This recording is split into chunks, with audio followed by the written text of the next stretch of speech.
മുണ്ടക്കൈ ചുരമല ദുരിതബാധിതർക്കുള്ള ടൗൺഷിപ്പിന്റെ നിർമ്മാണോദ്ഘാടനം മുഖ്യമന്ത്രി പിണറായി വിജയൻ നിർവഹിച്ചു.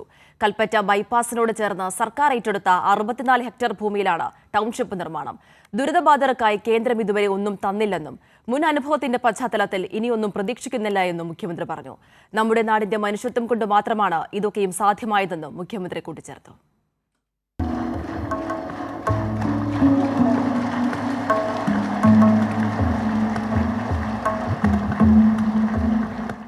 അസാധ്യമെന്ന് കരുതിയവയെല്ലാം സാധ്യമെന്ന് തെളിയിച്ച പിണറായി സർക്കാർ മറ്റൊരു ചരിത്രമാണ് കുറിക്കുന്നത്. മുണ്ടക്കൈ ചൂരൽമല ദുരന്തബാധിതർക്ക് വേണ്ടിയുള്ള ടൗൺഷിപ്പും ഉയരുകയാണ്.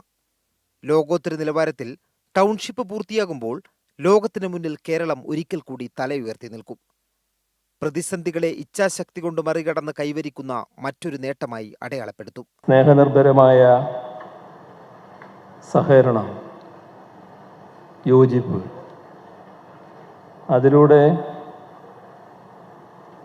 അസാധ്യമെന്ന് പലരും കരുതുന്ന എന്തും സാധ്യമാക്കാനാക്കും എന്നതാണ് നമ്മുടെ അനുഭവം. പുനരധിവാസം നമ്മളെല്ലാം പ്രധാനമായി കണ്ടു. ആ കാര്യത്തിൽ വലിയ സ്രോതസ്സ് എന്ന നിലക്ക് നാം പ്രതീക്ഷിച്ചത് കേന്ദ്ര സഹായമായിരുന്നു. നിർഭാഗ്യവശാൽ ആ വഴിക്ക് ഇതേവരെ ഒന്നും ലഭിച്ചില്ല. താമസിക്കാൻ ഒരിടം മാത്രമല്ല, ആധുനിക സൗകര്യങ്ങളും മികച്ച ജീവിത നിലവാരവും ടൗൺഷിപ്പിൽ ഉറപ്പുവരുത്താനാണ് സർക്കാരിന്റെ ശ്രമം. 5 ലക്ഷത്തിലധികം വീടുകൾ ലൈഫ് പദ്ധതി വഴി പൂർത്തിയാക്കി എല്ലാവർക്കും വീടെന്ന ലക്ഷ്യത്തോടടുക്കുകയാണ് കേരളം.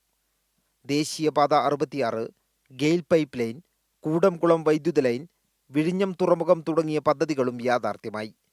ഈ നേട്ടങ്ങളുടെ പട്ടികയിൽ ഇടം നേടുകയാണ് വയനാട് ടൗൺഷിപ്പും. കൈരളി ന്യൂസ്, വയനാട്.